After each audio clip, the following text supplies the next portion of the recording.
Chittur government Victoria girls higher secondary സ്കൂളിലെ NSS യൂണിറ്റിന്റെ നേതൃത്വത്തിൽ പുസ്തക പ്രദർശനവും പാനൽ ചർച്ചയും നടന്നു. മലയാളം, ഇംഗ്ലീഷ്, തമിഴ് ഭാഷകളിലുള്ള വിവിധ വിഭാഗങ്ങളിൽപ്പെട്ട പുസ്തകങ്ങൾ കുട്ടികൾ പ്രദർശനത്തിനൊരുക്കിയിരുന്നു. സ്കൂൾ പ്രിൻസിപ്പൽ ടി ഗിരി പുസ്തക പ്രദർശനം ഉദ്ഘാടനം ചെയ്തു. വായനയോട് വലിയ താല്പര്യമൊന്നും ഇല്ല എങ്കിലും നമ്മുടെ കൂടെ ഉണ്ടാവുന്നവർക്ക് അതൊന്നും ഉണ്ടാവണം എന്ന ഒരു നല്ല ഉദ്ദേശത്തിന്റെ ഭാഗമായിട്ടാണ് ഇത്രയും ബുക്കുകൾ കളക്ട് ചെയ്യാനും എവിടുന്ന് ഉള്ള സോഴ്സുകൾ മുഴുവൻ ഉപയോഗിച്ച് ഇത് മുന്നോട്ട് പോയത്. ഇത് നമ്മുടെ സ്കൂളിലെയും നാട്ടിലെയും ജനങ്ങൾക്ക് എല്ലാവർക്കും ഉപകാരപ്രദമാവട്ടെ. വീണ്ടും ഒരു വായനയുടെ ദിനങ്ങൾ നമ്മുടെ സ്കൂളുകളിലായാലും സമൂഹത്തിലായാലും ഉണ്ടാവട്ടെ.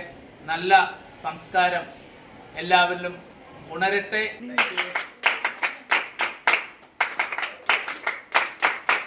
തുടർന്ന് വായനയുടെ വർത്തമാനം എന്ന വിഷയവുമായി ബന്ധപ്പെട്ട പാനൽ ചർച്ചയും നടത്തി. ചർച്ചയിൽ അധ്യാപകനും എഴുത്തുകാരനുമായ M. അരുൺ രാജ്, എഴുത്തുകാരിയും കോളമിസ്റ്റുമായ അഡ്വക്കേറ്റ് റെജീന നൂർജഹാൻ, യുവകവി പ്രവീൺ പ്രസാദ് തുടങ്ങിയവർ പങ്കെടുത്തു.